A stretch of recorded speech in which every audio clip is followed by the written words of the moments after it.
नमस्ते मेरे प्यारे मित्रों और आध्यात्मिक जिज्ञासुओं।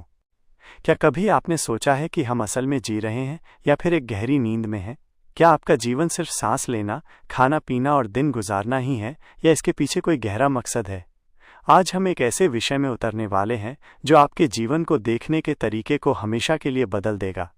मैं आपको विश्वास दिलाता हूँ, इस यात्रा के अंत तक आप खुद से और इस संसार से जुड़े अपने सबसे गहरे सवालों के जवाब पाना शुरू कर देंगे। क्या आप जानते हैं कि हमारा पूरा अस्तित्व एक गहरी प्यास से जुड़ा है? एक ऐसी प्यास जिसके बिना जीवन की कोई भी सच्ची खोज शुरू हो ही नहीं सकती। और अगर ये प्यास सही रास्ते पर न जाए तो आपका जीवन और भी गहरे असंतोष और पीड़ा से भर सकता है। और सबसे हैरान करने वाली बात, इस पूरी यात्रा का एक द्वार है जिसके बिना आप परमात्मा के जीवन में प्रवेश कर ही नहीं सकते, और हम में से ज्यादातर लोग अनजाने में उस द्वार से दूर जा रहे हैं। आज हम जीवन के सबसे पवित्र क्षेत्र में प्रवेश करने वाले हैं, वो क्षेत्र जहां परमात्मा से मिलन होता है। तैयार हो जाइए, क्योंकि ये चर्चा आपके भीतर एक ऐसी चिंगारी जलाएगी जो आपके पूरे अस्तित्व को बदल सकती है। तो क्या आप इस अद्भुत यात्रा के लिए तैयार हैं? अगर हाँ, तो अभी इस वीडियो को लाइक करें, और अगर अभी आपके पास पूरा वीडियो देखने का टाइम नहीं है तो कोई बात नहीं, आप इस वीडियो को वॉच लेटर में सेव कर लीजिए, क्योंकि इस वीडियो में इतने ज़बरदस्त पॉइंट्स हैं जिन्हें आप छोटे छोटे टुकड़ों में भी देख सकते हैं और हर बार कुछ नया सीख पाएंगे। तो चलिए शुरू करते हैं जीवन की खोज के पहले प्रवचन से, जो है प्यास। भाग 1, प्यास, सत्य की पहली सीढ़ी। ओशो अपनी पहले प्रवचन में उन सभी आत्माओं का स्वागत करते हैं जिनमें परमात्मा के प्रति या जीवन के सत्य और सार्थकता के प्रति उत्सुकता और गहरी प्यास है। उनका मानना है कि कुछ लोग मात्र सुनने या समय बिताने के लिए भी आते होंगे, लेकिन उनका स्वागत भी इसलिए है क्योंकि कई बार अनायास ही कोई सत्य हृदय के किसी तार को झंझना देता है, और हम जिसके लिए तैयार नहीं होते उसकी तैयारी का आरंभ हो जाता है। इस चर्चा का सर्वाधिक महत्वपूर्ण बिंदु प्यास ही है, क्योंकि किसी भी खोज का आरंभ इसके बिना असंभव है। क्या हम सच में जी रहे हैं? ओशो एक मौलिक प्रश्न से शुरुआत करते हैं, क्या हम सच में जी रहे हैं? वे कहते हैं कि साधारणतः हम मान लेते हैं कि हम जी रहे हैं, लेकिन वास्तव में बहुत कम लोग ही ठीक ठीक अर्थों में जीवन जीते हैं। अधिकांश लोग जीवन के रहस्यमय पहलू से अपरिचित और अनजान ही रह जाते हैं। वे ये भी नहीं जान पाते कि उनके भीतर कौन सी रहस्यपूर्ण सत्ता निवास कर रही थी। ऐसे जीवन में आनंद या शांति की अपेक्षा करना अस्वाभाविक होगा, बल्कि ये स्वाभाविक है कि ऐसा जीवन दुख, चिंता, परेशानी और पीड़ा का रूप ले ले, जैसा कि हमारा जीवन अक्सर होता है। यदि हमें अपने होने का प्रयोजन या अर्थ ही पता न चले तो जीवन एक बोझ बन जाता है। घटनाएं घटती हैं, समय व्यतीत होता है, और हम जन्म से मृत्यु तक की यात्रा पूरी कर लेते हैं, लेकिन किसी सार्थकता, कृतार्थता या धन्यता का अनुभव नहीं कर पाते। जीवन की सार्थकता को जानने के लिए सबसे पहली और आवश्यक शर्त है कि भीतर कोई प्यास हो। बुद्ध और प्यास की खोज। ओशो एक मार्मिक कथा सुनाते हैं जो प्यास के महत्व को दर्शाती है। बुद्ध एक गांव के पास ठहरे थे जब एक व्यक्ति ने उनसे पूछा कि इतने सालों से लोगों को परमात्मा, मोक्ष और आत्मा के बारे में समझाने के बाद भी कितने लोगों को परमात्मा मिला है? बुद्ध ने उस व्यक्ति की बात की सच्चाई को स्वीकार किया और उसे एक काम दिया, गांव जाकर पूछो कि कितने लोगों को परमात्मा की चाहत या प्यास है। वो व्यक्ति पूरे दिन गांव में मिला, लेकिन कोई भी परमात्मा को नहीं चाहता था। कुछ लोग धन, पद या यश चाहते थे, पर परमात्मा को चाहने वाला कोई नहीं था। जब वो लौटा तो बुद्ध ने कहा कि परमात्मा किसी पर थोपा नहीं जा सकता, क्योंकि जब तक भीतर प्यास न हो कोई भी किसी को कुछ नहीं दे सकता। प्यास हो तो पानी की खोज होती है, और प्यास हो तो पानी अवश्य मिल जाता है। ये कहानी समझाती है कि हमारे भीतर कोई तीव्र प्यास या असंतोष नहीं है। हम जैसे हैं उससे करीब करीब संतुष्ट हैं, और हमें असंतोष की कोई गहरी ज्वाला महसूस ही नहीं होती। असंतोष धार्मिक व्यक्ति का प्रथम लक्षण। ओशो एक क्रांतिकारी विचार प्रस्तुत करते हैं। जहां धार्मिक लोग संतोष की शिक्षा देते हैं, वहीं ओशो कहते हैं असंतोष हो जाएं। उनका मानना है कि जो व्यक्ति संतुष्ट हो जाता है उसके जीवन में कोई खोज या विकास संभव नहीं होता। वे कहते हैं असंतोष धार्मिक आदमी का पहला लक्षण है, और सत्य की खोज में असंतोष चाहिए। जीवन जैसा है उससे असंतुष्टि होनी चाहिए। हम अक्सर जीवन की चीज़ों से तो असंतुष्ट होते हैं, जैसे पद या धन से, पर जीवन से नहीं। जो मनुष्य वस्तुओं से असंतुष्ट है उसकी धर्म में कोई उत्सुकता नहीं होती, लेकिन जो व्यक्ति जीवन से ही असंतुष्ट हो जाता है उसका धर्म में प्रवेश आरंभ हो जाता है। ये जरूरी है कि हमारे असंतोष की दिशा बाहर की चीज़ों से हटकर भीतर की तरफ हो जाए। जो व्यक्ति अपने भीतर के प्रति असंतुष्ट हो जाएगा वो अनिवार्य रूप से सत्य की खोज की प्यास को अपने भीतर जागता हुआ महसूस करेगा। ध्यान की शक्ति और आंतरिक चेतना। हम अपने जीवन के बाहरी विस्तार से परिचित हैं, लेकिन हमारे भीतर भी एक विस्तार है जिससे हम पूरी तरह अनजान हैं। ऐसा हमारी योग्यता की कमी के कारण नहीं, बल्कि इसलिए है क्योंकि हमारा असंतोष भीतर की तरफ नहीं है। हम अपने होने से ही संतुष्ट हैं, जो कि हैरानी की बात है। हम कभी इस बात पर ध्यान नहीं देते कि हमारी चेतना की स्थिति संतोषजनक है भी या नहीं। ओशो समझाते हैं कि जिस तरफ हमारा ध्यान जाता है वहीं के द्वार खुलने लगते हैं, और जहां ध्यान नहीं जाता वहां के द्वार बंद हो जाते हैं। वे उदाहरण देते हैं, जब आप कुछ सुन रहे होते हैं तो आसपास की गाड़ियों की आवाज़ सुनाई नहीं देती, लेकिन ध्यान देने पर वे सुनाई देने लगती हैं। आप जिस कुर्सी पर बैठे हैं उसकी कठोरता का एहसास तब तक नहीं होता जब तक आप उस पर ध्यान नहीं देते। एक खिलाड़ी को चोट लगने पर भी खेल खत्म होने तक दर्द का एहसास नहीं होता, क्योंकि उसका ध्यान खेल पर होता है। यह दर्शाता है कि ध्यान जिस तरफ जाता है हमें उसी सत्ता का बोध होता है। हमारा ध्यान भीतर की तरफ नहीं है, इसलिए हम बाहरी दुनिया को जानते हैं पर भीतर की दुनिया से अनजान हैं। हमारा ध्यान शरीर पर है, इसलिए शरीर का पता चलता है, आत्मा का नहीं। ओशो कहते हैं कि आत्मा तो है, लेकिन हमारा ध्यान उसकी तरफ नहीं है। क्राइस्ट और दूसरा जन्म। यह एहसास कि हम जिस स्थिति में हैं वो संतुष्ट होने लायक नहीं है, हमें भीतर की प्यास की ओर ले जाता है। एक बार निकोडेमस नामक एक युवक रात को क्राइस्ट के पास गया और उनसे परमात्मा को जानने की इच्छा जताई। क्राइस्ट ने उसे देखकर कहा कि परमात्मा को जानने से पहले तुझे दूसरा जन्म लेना होगा।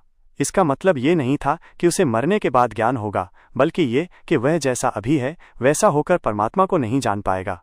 उसे एक नया इंसान बनना होगा, और नया इंसान बनने का अर्थ है अपने ध्यान, बोध और चेतना के प्रवाह को अपनी आत्मा और सत्ता की ओर मोड़ना। इसके लिए प्यास सबसे जरूरी है। प्यास कोई दूसरा नहीं दे सकता। पानी तो कोई भी दे सकता है, लेकिन प्यास नहीं। प्यास न हो तो पानी व्यर्थ है। बुद्ध, महावीर और क्राइस्ट जैसे हजारों प्रबुद्ध व्यक्ति धरती पर हुए, लेकिन उनके भीतर के पानी, सत्य को केवल वही पहचान सके जिनके पास प्यास थी। आपको अपनी प्यास खुद ही पैदा करनी होगी। क्या आप मानते हैं कि आपकी प्यास भीतर की तरफ मुड़ रही है? पीड़ा से जन्मी प्यास। ओशो कहते हैं कि प्यास का जन्म पीड़ा के किसी अनुभव से होता है। जीवन में बहुत दुख है, लेकिन हम उसे भुलाने की कोशिश करते हैं। हम रोज लोगों को मरते देखते हैं, पर क्या हम कभी ये सोचते हैं कि मैं भी मरूंगा? अगर ये सवाल मन में नहीं उठता तो प्यास पैदा नहीं होगी। यदि हम अपने चारों ओर की घटनाओं को गंभीरता से देखें तो हमारे भीतर जीवन को जानने और जीतने की एक गहरी प्यास पैदा हो सकती है। फकीर बायजीद ने कहा था कि जब उन्होंने दुख देखा तो उनकी आंखें परमात्मा की तरफ उठ गईं। लेकिन हम दुख से घिरे होने पर भी उसे नहीं देख पाते, और जब देखते हैं तो उसे भुलाने की कोशिश करते हैं। ओशो अपने एक मित्र का उदाहरण देते हैं जिसका युवा पुत्र गुजर गया था और वो पुनर्जन्म के बारे में पूछने आया था। ओशो ने कहा कि वो दुख को भुलाने का उपाय खोज रहा है, बजाय इसके कि वो इस आघात से पैदा हुई प्यास को पहचाने। हम रोज ऐसे अवसर खो रहे हैं। यदि हम जीवन की समस्याओं को गौर से देखें तो एक जागरण और प्यास पैदा हो सकती है। दुख एक वरदान है। ओशो के अनुसार दुख एक वरदान है अगर कोई उसे देख पाए, वरना ये एक अभिशाप है अगर कोई उसे भुलाने की कोशिश करे। दुख सुखद सपनों को तोड़ता है और सोए हुए लोगों को जगाता है। यदि हमें ये बोध हो जाए कि संसार में आग लगी है और जीवन दुख से घिरा है, तो हमारे भीतर उससे बाहर निकलने और ऊपर उठने की आकांक्षा पैदा हो जाएगी। ये दुख कहीं से लाना नहीं है, ये हमारे चारों तरफ मौजूद है। मृत्यु भी मौजूद है, हम प्रतिक्षण मरते जा रहे हैं। जितने दिन निकल गए हैं हम उतने ही मर चुके हैं। जन्म का दिन ही मृत्यु का दिन भी है, क्योंकि जन्म के साथ ही मरने की प्रक्रिया शुरू हो जाती है। एकनाथ का जीवन परिवर्तक अनुभव। ओशो महाराष्ट्र के संत एकनाथ की कहानी सुनाते हैं। एक युवा उनके पास अपने भीतर की पवित्रता के बारे में पूछने आया। एकनाथ ने उसे बताया कि वो 7 दिन बाद मर जाएगा। यह सुनकर युवा घबरा गया। 7वें दिन एकनाथ उसके घर गए और पूछा कि क्या इन 7 दिनों में उसके भीतर कोई पाप या बुराई उठी। युवा ने कहा, आप एक मरते हुए आदमी से मजाक कर रहे हैं। एकनाथ ने कहा, तुम्हारी मौत नहीं आई, मैंने तुम्हारे सवाल का जवाब दिया है। उन्होंने समझाया कि जिसे मौत दिखाई पड़ने लगती है उसके भीतर पाप और विकार अपने आप खत्म हो जाते हैं और जीवन में एक क्रांति हो जाती है। उसकी संसार के प्रति पीठ हो जाती है और परमात्मा की तरफ उसका मुंह हो जाता है। एकनाथ ने कहा कि 7 दिन बाद मौत हो या 70 साल बाद, क्या फर्क पड़ता है? मौत का होना ही पर्याप्त है। जिस दिन उन्हें ये पता चला कि मृत्यु है, उसी दिन उनके जीवन में क्रांति हो गई और वे एक दूसरे इंसान बन गए। ये सोचना जरूरी है कि हम सभी को ये पता नहीं है कि मौत है। यदि हमें पता हो कि मौत है तो हमारे भीतर जीवन को जानने की प्यास पैदा हो जाएगी। जो इस जीवन को ही जीवन समझ रहे हैं वे वास्तविक जीवन को पाने के लिए असंतुष्ट कैसे हो सकते हैं? यह जीवन नहीं बल्कि मृत्यु की ही लंबी क्रिया है। रुकिए मत, क्योंकि बस कुछ ही मिनटों में ओशो ऐसी बात कहने वाले हैं जिसे सुनने के बाद शायद आप अपनी जिंदगी को पहले जैसा कभी ना देख पाएं। अगर अभी देखना संभव नहीं है तो तुरंत इस वीडियो को सेव कर लीजिए। आप लाइक करेंगे तो ये वीडियो लाइक लिस्ट में ऐड हो जाएगा, जहां से आप सुन सकते हैं, क्योंकि आगे जो है वो मिस नहीं किया जा सकता। बुद्ध का सत्य से सामना। बुद्ध के पिता ने उन्हें बचपन से ही जीवन के दुखों, बुढ़ापे और मृत्यु से दूर रखा था, क्योंकि ज्योतिषियों ने भविष्यवाणी की थी कि वे या तो एक महान राजा बनेंगे या एक सन्यासी। इसलिए उनके बगीचे से मुरझाए हुए फूल और सूखे पत्ते भी हटा दिए जाते थे ताकि उन्हें मृत्यु का एहसास न हो। उनके महल में केवल युवा ही रह सकते थे ताकि वे कभी बुढ़ापा न देखें। लेकिन एक दिन एक युवा महोत्सव में जाते हुए बुद्ध ने पहली बार एक बूढ़े आदमी को देखा और अपने सारथी से पूछा कि उसे क्या हुआ है। सारथी ने बताया कि वो बूढ़ा हो गया है। बुद्ध ने तुरंत पूछा, क्या मैं भी एक दिन बूढ़ा हो जाऊंगा? ओशो कहते हैं कि जब हम किसी बूढ़े व्यक्ति को देखते हैं तो हम ये नहीं सोचते कि ये हमारे साथ भी होगा। इसके बाद उन्होंने एक मृत शरीर देखा और पूछा, ये क्या हुआ है? सारथी ने बताया कि ये आदमी मर गया है। बुद्ध ने पूछा, क्या मैं भी मर जाऊंगा? ओशो के अनुसार ये बहुत महत्वपूर्ण है। जब जीवन के तथ्य मैं से जुड़ जाते हैं तभी क्रांति होती है। बुद्ध ने कहा, तो मैं भी मर गया हूं। रथ वापस लौटा लो। मुर्दे महोत्सव में नहीं जाया करते। और उसी क्षण उस युवक के जीवन में क्रांति आ गई। पागलों की सजगता। जीवन के तथ्यों को स्वयं से जोड़ना और जो कुछ भी हो रहा है उसे अपने पर घटित हुआ जानना बहुत जरूरी है, क्योंकि कोई भी अपवाद नहीं है। कब्रें हमारी ही कब्रें हैं। यदि हम जीवन की इस स्थिति के प्रति जागरूक हो जाएं तो हमें लगेगा कि हम एक बहुत ही दुखद सपने में हैं। यही बोध और पीड़ा हमारे भीतर एक क्रांति ला सकती है। जीवन के दुख और व्यर्थता को जानना ही वास्तविक जीवन के लिए प्यास पैदा करने की शुरुआत है।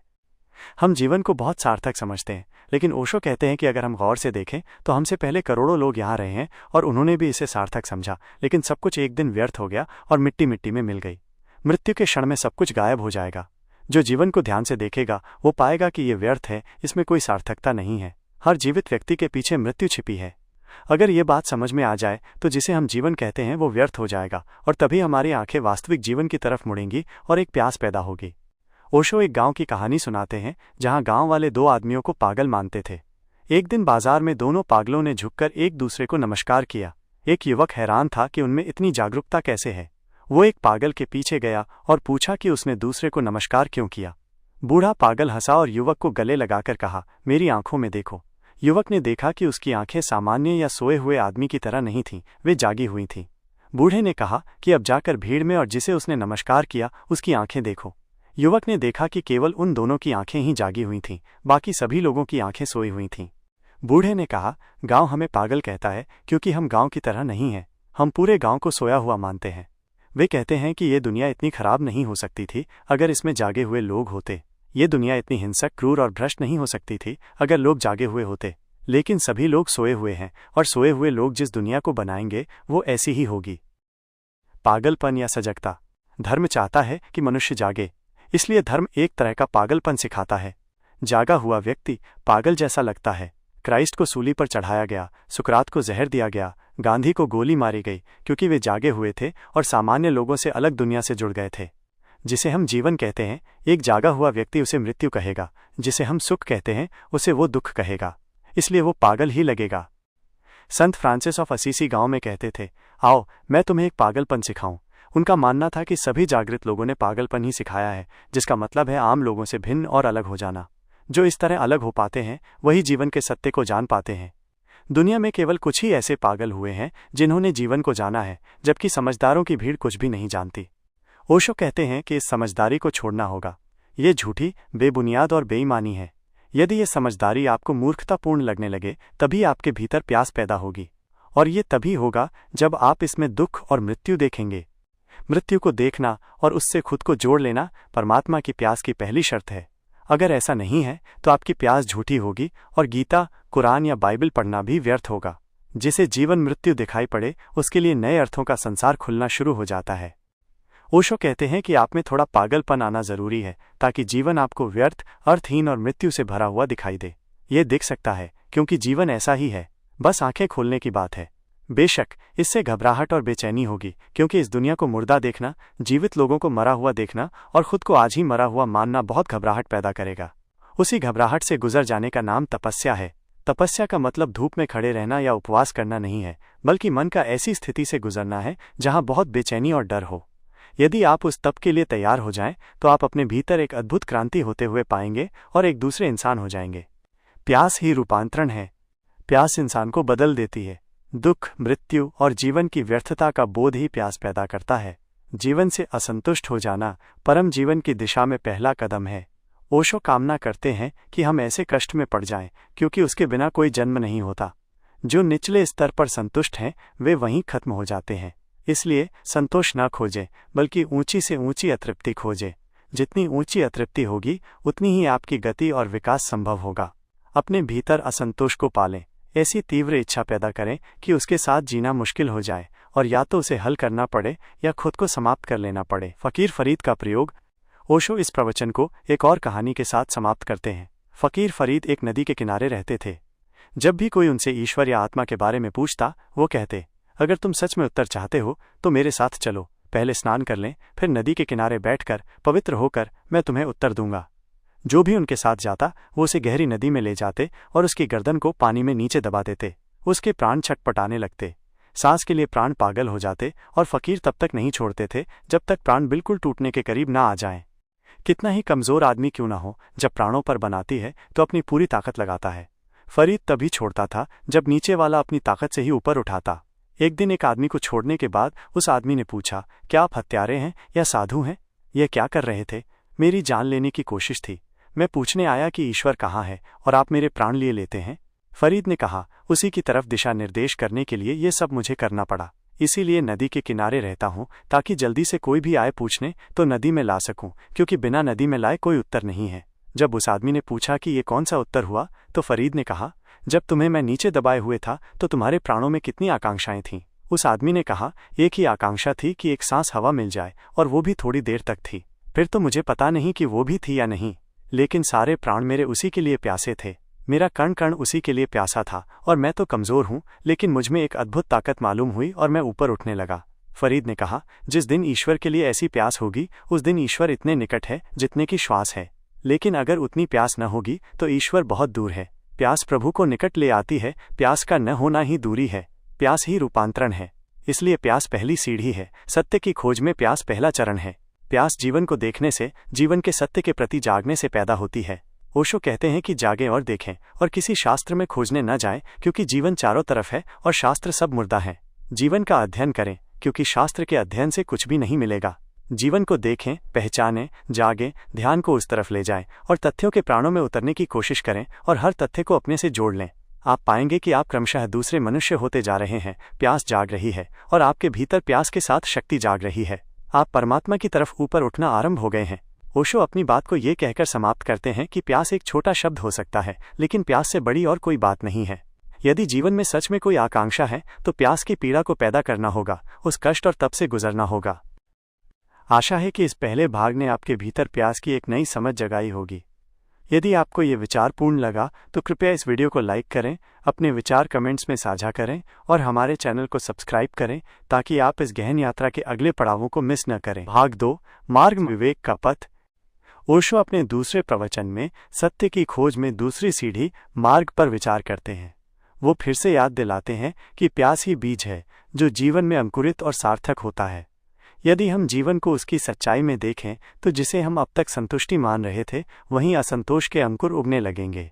जीवन का दुख और उसका मृत्यु में समा जाना ही मनुष्य के भीतर परमात्मा की खोज को जन्म देता है। ओशो ये भी कहते हैं कि यदि ध्यान मनुष्य के भीतर की ओर न जाए तो हमें ये भी पता नहीं चलेगा कि हम भीतर से क्या हैं। हम केवल उन्हीं चीज़ों को जान पाते हैं जिन पर हमारा ध्यान होता है। बादशाह और प्रेमिका की कहानी। ध्यान की एकाग्रता। ओशो एक छोटी कहानी सुनाते हैं जो ध्यान की शक्ति को दिखाती है। एक बादशाह जंगल में शिकार करते हुए रास्ता भटक गया। शाम होने पर वो प्रार्थना करने बैठा। तभी एक भागती हुई युवती उसे धक्का देकर चली गई। बादशाह को गुस्सा आया कि इस महिला को पता नहीं कि वो एक बादशाह को धक्का दे रही है जो प्रार्थना कर रहा है। प्रार्थना के बाद उसने उस महिला को रोककर अपनी नाराजगी जताई। युवती ने कहा कि उसे कुछ भी पता नहीं था, क्योंकि वो अपने प्रेमी से मिलने जा रही थी और उसे कोई दिखाई नहीं दिया, यहाँ तक कि बादशाह भी नहीं। उसने कहा, आप प्रभु की प्रार्थना कर रहे थे और आपको मेरे धक्के का पता चल गया। अगर वो प्रभु की प्रार्थना थी और ध्यान प्रभु की ओर था तो मेरे धक्के का बोध नहीं होना चाहिए। उसने कहा कि उसकी प्यास तो अपने प्रेमी के लिए थी, इसलिए उसे कुछ भी दिखाई नहीं दिया, लेकिन बादशाह की प्यास परमात्मा के लिए इतनी गहरी क्यों नहीं थी कि उसे किसी और चीज का बोध न होता। ये कहानी बताती है कि अगर हमारा ध्यान एक तरफ हो तो दूसरी तरफ से बोध खत्म हो जाता है। अगर प्रार्थना में कुछ और भी अनुभव हो रहा है तो वो प्रार्थना झूठी है। ध्यान जिस दिशा में जाता है केवल उसी दिशा की सत्ता को प्रकट करता है, बाकी सब शून्य हो जाता है। हमारा ध्यान भीतर की ओर नहीं है, इसलिए हमें लगता है कि आत्मा नहीं है और संसार है। अगर ध्यान भीतर की ओर जाए तो हमें दूसरा सच पता चलेगा कि संसार नहीं है और आत्मा है। प्यास अकेली पर्याप्त नहीं। ओशो कहते हैं कि प्यास होना तो जरूरी है, लेकिन अकेली प्यास पर्याप्त नहीं है, क्योंकि प्यास गलत रास्तों पर भी ले जा सकती है। ये जरूरी नहीं कि प्यास आपको सही रास्ते पर ले जाए, ये भी हो सकता है कि प्यास आपको गलत रास्ते पर ले जाए, क्योंकि प्यास अकेली मार्गदर्शक नहीं है। बहुत से लोगों को प्यास ही नहीं होती, और जिन्हें प्यास होती है उनमें से बहुत से लोग गलत रास्तों पर चले जाते हैं। जीवन में कुछ पाने के लिए प्यास और सही रास्ता दोनों जरूरी हैं, इसलिए रास्ते पर विचार करना महत्वपूर्ण है। अक्सर हमारी प्यास हमें गलत दिशा में ले जाती है। सारी दुनिया में प्यास लोगों को गलत रास्तों पर ले गई है। जब कोई परमात्मा के लिए प्यासा होता है तो वो मंदिर, मस्जिद या चर्च जाने लगता है, लेकिन इतिहास बताता है कि मंदिर, चर्च और मस्जिदों में जाने वाले लोग शायद ही परमात्मा को पा सके हों, बल्कि वे मानवता को नुकसान पहुंचाने, खंडित करने और तोड़ने में जरूर उपयोगी हुए हैं। ओशो का कहना है कि धार्मिकों और धर्मों को मानने वालों के नाम पर इतना पाप, इतनी हत्याएं और इतनी हिंसा हुई है जिसका कोई हिसाब नहीं। नास्तिकों के नाम पर इतनी बुराई या नुकसान नहीं हुआ है। जो चीज़ इंसान को इंसान से तोड़ दे, वो चीज़ इंसान को परमात्मा से कैसे जोड़ सकती है। ओशो इस बात पर जोर देते हैं कि मंदिर और मस्जिद भी बाहर हैं, जैसे दुकान या घर बाहर होते हैं, और जो परमात्मा को बाहर खोज रहा है उसका ध्यान भीतर की तरफ नहीं आएगा। नानक की दृष्टि और ईश्वर की सर्वव्यापकता। गुरु नानक काबा की ओर पैर करके सोए थे तो एक पुजारी ने उन्हें टोका। नानक ने जवाब दिया, मेरे पैर उस दिशा में कर दो जहां परमात्मा न हो। ओशो कहते हैं कि ये नानक की अद्भुत समझ थी। जिसे लगता है कि भगवान केवल मंदिर में है, वो भगवान के एक सीमित और खंडित रूप को मानता है। इसका नतीजा ये होता है कि उसके जीवन में धर्म के बजाय संप्रदाय आता है, प्रेम के बजाय घृणा, द्वेष और संगठन आते हैं। दुनिया के सभी धर्म इसी कारण से संगठित हैं, एक दूसरे के विरोध में। और जो चीज़ किसी के विरोध में है वो परमात्मा के पक्ष में नहीं हो सकती, क्योंकि परमात्मा समग्र का नाम है। यदि कोई ईश्वर को खोजना चाहता है तो उसे जीवन के हर पहलू में प्रवेश पाना होगा, और उसका रास्ता उसके भीतर है, बाहर नहीं। ओशो एक फकीर की कहानी सुनाते हैं जो 70 साल तक मंदिर जाते रहे। एक दिन वे मंदिर नहीं आए, बल्कि एक पेड़ के नीचे खंजरी बजा रहे थे। उन्होंने कहा, जब तक मुझे भगवान के मंदिर का पता नहीं था तब तक मैं तुम्हारे मंदिर में आता रहा। अब मुझे पता है कि ये पूरी प्रकृति ही भगवान का मंदिर है और मेरे भीतर ही वहां जाने का द्वार है। यदि लोगों की प्यास गलत न जाए तो दुनिया में ये धार्मिक संगठन और पुजारी जिन्होंने मनुष्य की प्यास का शोषण किया है, सब खत्म हो जाएंगे। ओशो कहते हैं कि ये शोषण पिछले 5000 सालों से चल रहा है और अब इसे बंद होना चाहिए। विश्वास का अंध मार्ग। इस शोषण का आधार है विश्वास। हमें हजारों सालों से ये सिखाया गया है कि हमें गीता, कुरान, बाइबल, बुद्ध या क्राइस्ट पर विश्वास करना चाहिए। हमें खुद विवेक करने की जरूरत नहीं है, बल्कि दूसरों की बातों को मान लेना चाहिए। ओशो इसे एक आत्मघाती बात कहते हैं। सत्य को खोजने वाले का रास्ता विश्वास का नहीं हो सकता। विश्वास अज्ञान और अंधकार का मार्ग है। जो विश्वास कर लेता है वो अपनी गति को खुद ही रोक लेता है। ओशो चुनौती देते हैं, क्या आपने कभी किसी विश्वास करने वाले को सत्य पाते देखा है? आज तक ऐसा नहीं हुआ है और आगे भी नहीं हो सकता। विश्वास का एक बड़ा नुकसान यह है कि हमें बिना ज्ञान के ही ज्ञानी होने का घमंड हो जाता है। हम में से ज़्यादातर लोग आत्मा और ईश्वर को मानते हैं, लेकिन ये मान्यता ज्ञान पर आधारित है या अज्ञान पर? क्या आपने खुद जाना है या केवल मान लिया है? दूसरों का ज्ञान आपका ज्ञान नहीं हो सकता। दूसरों का ज्ञान आपको ज्ञान का भ्रम देगा और आप अज्ञान में ही रहेंगे। विश्वास और अविश्वास, एक ही सिक्के के दो पहलू। ओशो रूसी क्रांति का उदाहरण देते हैं। क्रांति से पहले लोग धार्मिक थे, लेकिन 1917 के बाद जब सरकार ने प्रचार किया कि कोई ईश्वर नहीं है तो करोड़ों लोगों ने इसे मान लिया। ओशो कहते हैं कि ये इसलिए हुआ क्योंकि उन्हें विश्वास करने की आदत डाली गई थी।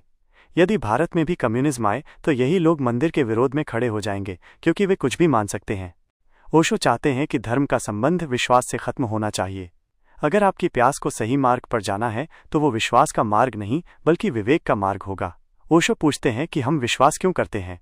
क्योंकि हमारे भीतर आलस्य और मेहनत करने की कमी है। हम खुद जानने की बजाय दूसरों पर निर्भर हो जाते हैं। कितना भी गहरा विश्वास क्यों न हो, भीतर संदेह हमेशा बना रहेगा। विश्वास संदेह को खत्म नहीं कर सकता। विश्वास तो ऐसा है जैसे कोई आदमी बीमारी को कपड़े से ढक ले और सोचे कि वो खत्म हो गई। प्राणों का परिवर्तन केवल विवेक से आएगा, स्वयं की अंतर प्रज्ञा से आएगा। इसलिए विश्वास मार्ग नहीं है, ओशो ये भी साफ करते हैं कि यदि वे कहते हैं कि विश्वास गलत है तो इसका ये मतलब नहीं कि अविश्वास सही है। अविश्वास भी मार्ग नहीं है। जो कहता है मैं ईश्वर में विश्वास करता हूँ और जो कहता है मैं ईश्वर में अविश्वास करता हूँ, दोनों ही अज्ञान में हैं। आस्तिक और नास्तिक दोनों ही सत्य के मार्ग पर नहीं होते, क्योंकि दोनों ही बिना जाने कुछ बातों को मान लेते हैं। सत्य के मार्ग पर वो होता है जिसका न कोई विश्वास है और न कोई अविश्वास, जिसका मस्तिष्क खुला हुआ है। विश्वासों के खतरे। ओशो कहते हैं कि विश्वास मस्तिष्क को बंद कर देता है और अविश्वास भी। दोनों ही हमारी जानने की क्षमता को कमजोर करते हैं। नास्तिक ये मान लेते हैं कि ईश्वर जैसी कोई चीज नहीं है, इसलिए वे सत्य की खोज के लिए दरवाजा बंद कर देते हैं। उनका जीवन सिर्फ शारीरिक स्तर पर ही खत्म हो जाता है। आस्तिकों के विश्वास का खतरा यह है कि वे परमात्मा के नाम पर कुछ काल्पनिक विचार फैला देते हैं। जो लोग इनमें रुचि लेते हैं वे परमात्मा को पाने के बजाय उसकी कल्पनाओं में ही खो जाते हैं। कोई राम का सपना देखता है, कोई कृष्ण का और कोई क्राइस्ट का। ओशो स्पष्ट करते हैं कि ये परमात्मा के अनुभव नहीं है, बल्कि हमारी अपनी कल्पनाएं हैं। मनुष्य के मन में कल्पना करने की अद्भुत शक्ति होती है, जो इतनी गहरी हो सकती है कि काल्पनिक पात्र भी वास्तविक लगने लगते हैं। ओशो टॉल्स्टॉय का उदाहरण देते हैं, जो अपनी उपन्यास की पात्र को इतना जीवंत महसूस करते थे कि उसे बचाने के लिए खुद सीढ़ियों से गिरकर अपना पैर तोड़वा लिया। इसी तरह कुछ लोग खुद को महात्मा गांधी या जवाहरलाल नेहरू समझने लगते हैं, क्योंकि वे इस विश्वास को इतनी गहराई से अपने भीतर उतार लेते हैं। ओशो खलीफा उमर के दरबार का एक किस्सा सुनाते हैं, जहां एक आदमी ने खुद को पैगंबर घोषित कर दिया था। उमर ने उसे पागलखाने में बंद कर दिया। जब उमर उससे मिलने गए तो उसने फिर से दावा किया कि उसे परमात्मा ने भेजा है। तभी दीवार की तरफ मुंह किए बैठा एक और पागल बोल पड़ा, उमर, इसकी बातों पर विश्वास मत करना। मैं खुद परमात्मा हूं, मैंने इसे कभी नहीं भेजा। ओशो कहते हैं कि विश्वास पागलपन का ही एक रूप है। कल्पनाओं को साकार करने के उपाय। जो लोग राम, कृष्ण या क्राइस्ट के दर्शन होने का दावा करते हैं, वे किसी सत्य का अनुभव नहीं कर रहे होते। वे एक गहरी कल्पना में उतर गए होते हैं। ओशो इन कल्पनाओं को साकार करने के 2 तरीके बताते हैं। एक, लंबा उपवास। उपवास बुद्धि को कमजोर करता है और कल्पना को बल देता है। जब शारीरिक बोध कम होता है तो काल्पनिक बोध गहरा हो जाता है। 2, पुनरावृत्ति, हिप्नोसिस। यदि किसी विचार को बार बार दोहराया जाए तो वो सम्मोहन पैदा करता है। यदि कोई दिन भर मैं बीमार हूं दोहराता रहे तो वो वास्तव में बीमार हो जाएगा। हमारा मन दोहराई गई बातों को स्वीकार करने लगता है। जो लोग देवताओं की पूजा करते हैं और उनके दर्शन की इच्छा दोहराते हैं, वे अपनी कल्पना को इतना प्रबल कर सकते हैं कि उन्हें अनुभव होने लगे। लेकिन ये अनुभव झूठा होता है, उनकी अपनी कल्पना का होता है, क्योंकि परमात्मा का कोई रूप या मूर्ति नहीं है। परमात्मा एक अनुभव है, प्रेम जैसा। विश्वास परमात्मा तक पहुंचने का रास्ता नहीं है, ये तो कल्पना का ही एक रूप है, पागल होने का ही मार्ग है। अविश्वास भी रास्ता नहीं है, क्योंकि ये द्वार ही बंद कर देता है। धार्मिक चित्त, विश्वास और अविश्वास से परे। ओशो कहते हैं कि मन की वो स्थिति जहां न तो विश्वास हो और न ही अविश्वास, वही सत्य को जानने में सक्षम है। ऐसा मन ही धार्मिक चित्त है, जो न तो आस्तिक है और न ही नास्तिक। नास्तिक धर्म का विरोधी है, जबकि आस्तिक गलत धर्म का अनुसरण करने वाला है। जो दोनों नहीं है, वही मन शुद्ध और दोष मुक्त होता है। ऐसा मन बिना किसी धारणा के खुला और उन्मुक्त होता है, और जैसा जीवन है उसे वैसा ही देखने में समर्थ होता है। विश्वास करने वाला व्यक्ति अपनी धारणाएं थोपना चाहता है और अविश्वास करने वाला अपना अविश्वास। दोनों ही सत्य को उसके वास्तविक रूप में देखने को तैयार नहीं होते। सत्य को जानने के लिए आपके मन में कोई धारणा नहीं होनी चाहिए, न हिंदू होने की, न मुसलमान होने की, न जैन होने की, और न ही आस्तिक या नास्तिक होने की। आपका मन पूरी तरह से इन धारणाओं से मुक्त होना चाहिए। यदि मन इतना स्वतंत्र हो तो ही मार्ग खुलेगा। मार्ग है न विश्वास न अविश्वास, बल्कि चित्त की स्वतंत्रता। बंधा हुआ मन रुका हुआ मन है। जिसने अपने मन को कहीं भी बांध लिया है, चाहे राम से, कृष्ण से, गीता से या कुरान से, वो एक ऐसे तालाब की तरह है जिसके चारों ओर दीवारें बना दी गई हैं। वो तालाब कभी सागर तक नहीं पहुंच सकता, उसका भाग्य सड़ना और सूखना है। जो मन धारणाओं से नहीं बंधा है, वो सागर की ओर बहती हुई नदी की तरह है। नदी के किनारे होते हैं, लेकिन वो उनसे बंधी नहीं होती। एक किनारा विश्वास का है और दूसरा अविश्वास का। जिसने अपनी नाव को दोनों किनारों से नहीं बांधा और बीच की धारा में बहना जारी रखा, केवल वही सागर तक पहुंच सकता है। मानसिक गुलामी की जंजीरें। सत्य को जानने के लिए स्वतंत्रता बहुत जरूरी है, हर तरह की स्वतंत्रता। ये सिर्फ जेल से बाहर होना या हाथों में हथकड़ियां न होने तक सीमित नहीं है। ओशो एक मित्र की कहानी सुनाते हैं जो जेल में बंद था। वहाँ एक जुम्मन नाम का कैदी था जो इतना ताकतवर था कि लोहे की जंजीरें भी तोड़ देता था। लेकिन जब उससे पूछा गया कि क्या वो राम का नाम लेकर भी जंजीर तोड़ सकता है तो वो कांप गया। ओशो कहते हैं कि वो लोहे की जंजीर तो तोड़ सकता था, लेकिन अल्लाह की जंजीर नहीं। ओशो चीन के एक फ़कीर फाशान की कहानी भी सुनाते हैं जो किसी भी चीज़ से नहीं डरते थे। एक युवा साधु उनसे मिलने गया। पीछे से एक रीछ के दहाड़ने पर युवा साधु घबरा गया, जबकि फाशान शांत बैठे रहे। फाशान ने हंसकर कहा, जो डरता है वो ईश्वर को नहीं पा सकता। बाद में जब फाशान पानी लेने गए तो युवा साधु ने उनकी बैठने की जगह पर नमो बुद्धाय लिख दिया। जब फाशान लौटे और उस पर पैर रखने वाले थे तो वे कांप गए। युवा साधु ने कहा, आप भी डरते हैं, और एक डरा हुआ मन परमात्मा को कैसे पाएगा। मनुष्य के मन पर विश्वासों और आस्थाओं के सूक्ष्म बंधन होते हैं। हम दुनिया में भले ही आज़ाद घूमते हैं, लेकिन हमारा मन जंजीरों से बंधा हुआ है।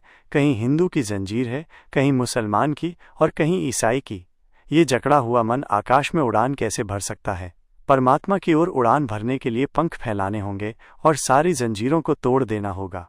जंजीरों में बंधा हुआ यात्री जहां भी पहुंचेगा वहां कैद ही पाएगा। वास्तविक रूपांतरण सभी जंजीरों से मुक्ति मार्ग है। चित्त की सभी जंजीरों को तोड़ देना।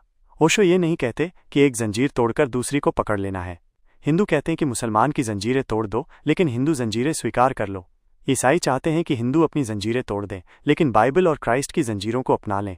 ये धर्म जिसे कन्वर्जन कहते हैं वो सिर्फ गुलामी का बदलाव है। ओशो जिस रूपांतरण की बात कर रहे हैं वो एक जेल से दूसरी जेल में जाने का नहीं है, बल्कि सभी जेलों से मुक्त होने का है। अपने मन को कहीं मत बांधो अगर उसे सत्य तक ले जाना है। अपनी बुद्धि को कहीं मत रोको अगर उसे सागर तक पहुंचाना है। अपनी आत्मा पर कोई विश्वास, अविश्वास, सिद्धांत या शास्त्र मत थोपो अगर उसे सत्य के आकाश में उड़ान भरने के लिए पंख देने हैं। वही आत्मा जो उड़ने में मुक्त है, परमात्मा तक पहुंचने में समर्थ होती है। मार्ग है न विश्वास, न अविश्वास, न आस्तिकता, न नास्तिकता, न हिंदू, न मुसलमान, न जैन, न बौद्ध, इन सब का त्याग और चित्त की मुक्ति। चित्त की स्वतंत्रता ही सत्य का मार्ग है। ओशो दर्शकों से अनुरोध करते हैं कि उनकी बातें सुनते समय अपने सभी बंधनों को उतार कर रख दें। यदि आप अपने बंधनों के पर्दों से सुनेंगे तो बातें आप तक नहीं पहुंच पाएंगी। जैसे घर में जाने से पहले जूते बाहर छोड़ देते हैं, वैसे ही अपनी जंजीरें भी बाहर छोड़ आएं। वे आशा करते हैं कि इस शांतिपूर्ण सुनने में शायद सुनते सुनते ही भीतर एक बदलाव और क्रांति होनी शुरू हो जाए। भाग 3 द्वार, विचार, शून्यता और सजगता का संगम। अपने तीसरे प्रवचन में ओशो सत्य की तलाश में तीसरी सीढ़ी द्वार पर बात करते हैं। वो दोहराते हैं कि जीवन में प्यास चाहिए जो इस जीवन को व्यर्थ समझने से पैदा होगी। फिर प्यास के साथ सही मार्ग चाहिए जो विश्वास या अविश्वास का नहीं बल्कि स्वतंत्र चित्त का है। जिसने अपने मन को किसी भी धारणा या विचार के बंधन में कैद कर रखा है वो परमात्मा तक नहीं पहुंच सकता। परमात्मा का द्वार, जहां से बाहर हुए वहीं से प्रवेश। ओशो पूछते हैं, परमात्मा जीवन का द्वार क्या है।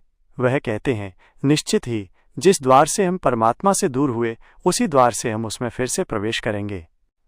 बाइबल की आदम और ईव की कहानी का उदाहरण देते हुए ओशो समझाते हैं कि मनुष्य को ज्ञान के फल के कारण स्वर्ग से निकाला गया था। ये कहानी प्रतीकात्मक है। इसका मतलब है कि जिसे हम ज्ञान समझते हैं वही हमें परमात्मा से दूर करता है। अगर हम उस ज्ञान को छोड़ दें तो जो बचेगा, चाहे उसे सच्चा ज्ञान कहो या दिव्य ज्ञान, वही हमें परमात्मा से जोड़ देगा। विचार, हमारी वास्तविक कारागृह। हमारा मन हमें हमारी वास्तविक सत्ता से दूर ले जा रहा है।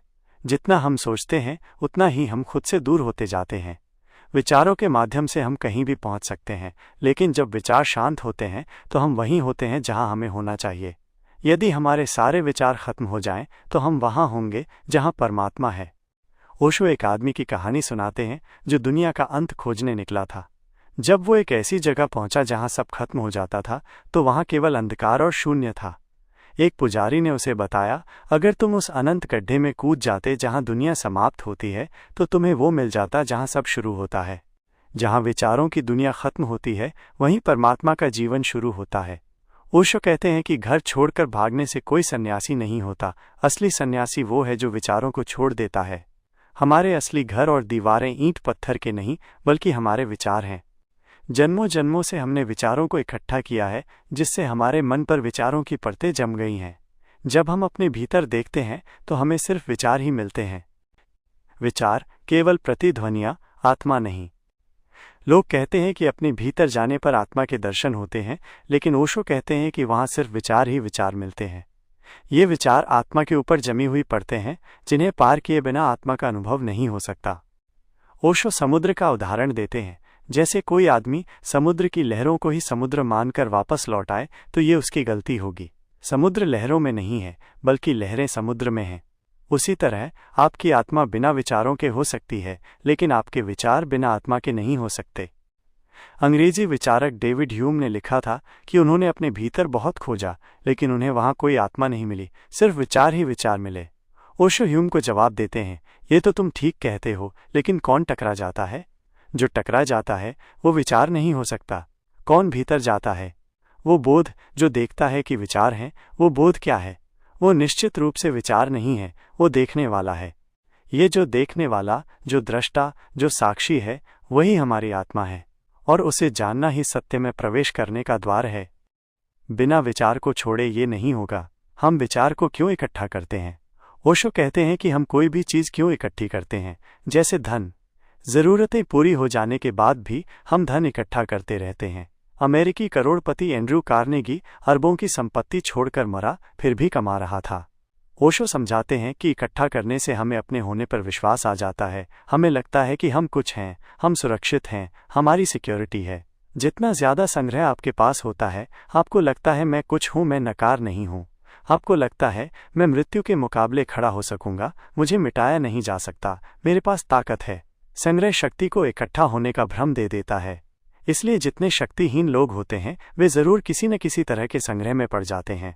जितना दरिद्र आदमी होता है उतना ही ज़्यादा धन को इकट्ठा करने में लग जाता है ताकि अपनी दरिद्रता को छिपा सके। लेकिन धन दरिद्रता को कभी नहीं मिटा सकता। ओशो एक फ़कीर की कहानी सुनाते हैं जो एक गांव के सबसे गरीब आदमी को अपने पैसे देना चाहता था। भिखारी से भिखारी लोग आए, लेकिन फ़कीर ने अंत में पैसे राजा की सवारी पर फेंक दिए। राजा हैरान हुआ और भिखारियों ने चिल्लाकर कहा कि उसने तो वादा किया था गरीबों को देगा।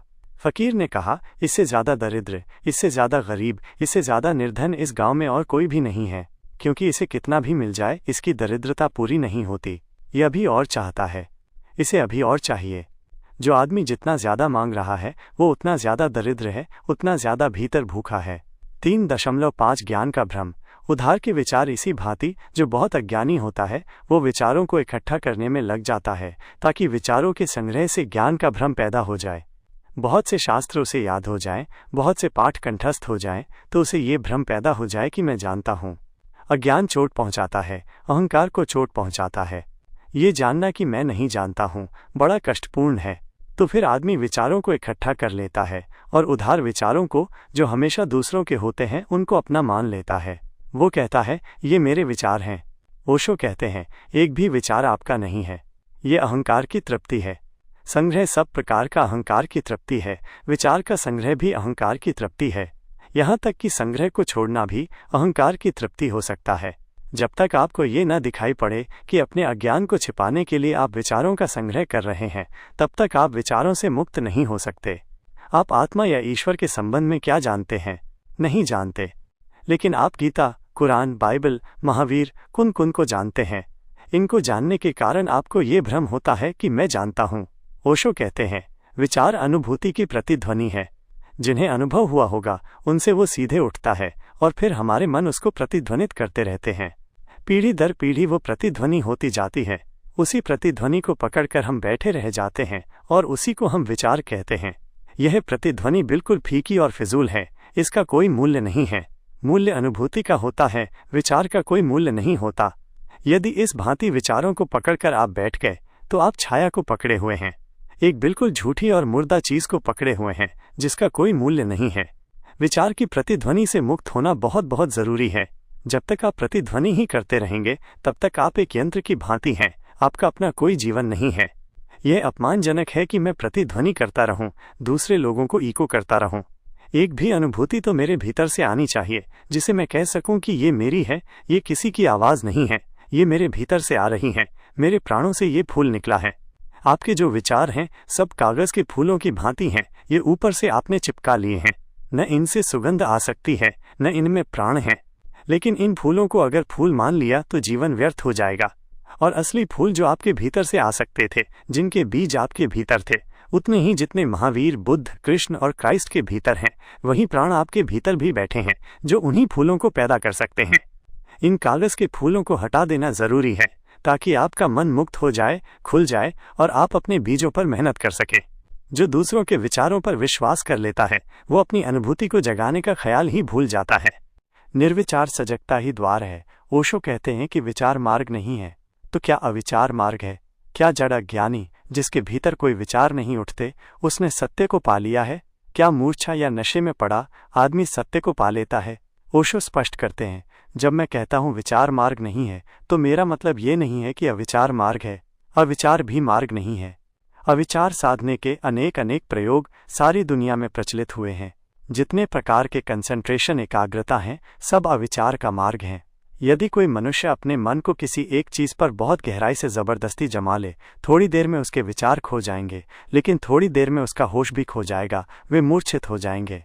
जैसे सूरज की तरफ आंखें खोलकर खड़ा रहना या दिए की लौ को टकटकी लगाकर देखना मूर्छा में डाल देता है। राम राम का जप करने वाला भी घंटे भर में मूर्छित हो जाता है। ओशो बताते हैं कि कोई भी एक चीज यदि चित्त को पकड़ ले, तो चित्त उससे बोर हो जाता है, बोर्डम पैदा हो जाती है। उस परेशानी में एक ही रास्ता रह जाता है कि चित्त सो जाए। बच्चों को सुलाने के लिए एक ही गीत की कड़ी बार बार दोहराई जाती है, जिससे बच्चा ऊब कर सो जाता है। सभाओं में लोग इसलिए सोते हैं क्योंकि बोलने वाला उन्हें उबा देता है। यदि चित्त ऊब जाए तो वो सोना चाहता है। ये तरकीब दुनिया में मिल गई तो लोगों ने न मालूम कितने प्रकार के जप और मालाएं निकाल ली, लेकिन चित्त को सुला देने से विचार तो बंद हो जाएंगे, लेकिन विवेक नहीं जागेगा। कागज के फूल ही हट जाना काफी नहीं है, असली फूल के भी अंकुर आने चाहिए, नहीं तो कागज के फूल हटा देने से कुछ भी नहीं होगा। अविचार साधने के बहुत उपाय दुनिया में चले। साधु सन्यासियों ने सोमरस से लेकर गांजे तक सबका उपयोग किया है, सिर्फ इसलिए कि किसी भांति विचार बंद हो जाएं। आजकल अमेरिका में LSD, मेस्कलिन जैसे नए प्रयोग हैं जो चित्त को घंटों तक सुला देते हैं। लोग कहते हैं बड़ा आनंद था, क्योंकि न कोई विचार थे, न चिंता, न पीड़ा। अफीम और गांजा जो करते हैं वही कंसंट्रेशन भी करता है। नाम का जप हो, दिए का ध्यान हो, त्राटक हो, ये सारी तरकीबें चित्त को सुला देने, मूर्छित कर देने की हैं। मूर्छा से कोई सत्य तक नहीं पहुंचता है। अविचार से भी कोई सत्य तक नहीं पहुंचता। हाँ, अविचार में कल्पनाएं देखी जा सकती हैं। राम, कृष्ण, काली के दर्शन हो सकते हैं। जब मन मूर्छित होता है तो अगर कोई कल्पना मन में गहराई से बैठी हो तो वो एक रूप ले लेती है और सपने में बदल जाती है, लेकिन ये कोई सत्य का अनुभव नहीं है। सत्य को जानने के लिए विचारों का चले जाना जरूरी है, लेकिन साथ ही विवेक का जागना भी जरूरी है। ओशो कहते हैं कि शराब पीने और मंदिर में प्रार्थना करने में बहुत फर्क नहीं है, क्योंकि दोनों का आधार नशा है। दोनों में ही आप खुद को और दुनिया को भूल जाते हैं। जैसे शुतुरमुर्ग रेत में अपना सिर छिपाकर सोचता है कि दुश्मन नहीं है, वैसे ही लोग भजन, कीर्तन, नाचने और ढोल बजाने से बेहोशी में चले जाते हैं। इस मूर्छा में लोग सोचते हैं कि उन्हें सत्य मिल रहा है, लेकिन ये सब मूर्खता है। इन तरीकों से कोई सत्य को नहीं पा सकता, इसलिए अविचार भी कोई मार्ग नहीं है। तो फिर मार्ग क्या है? ओशो कहते हैं, निर्विचार होना मार्ग है। निर्विचार अविचार से बिल्कुल अलग है।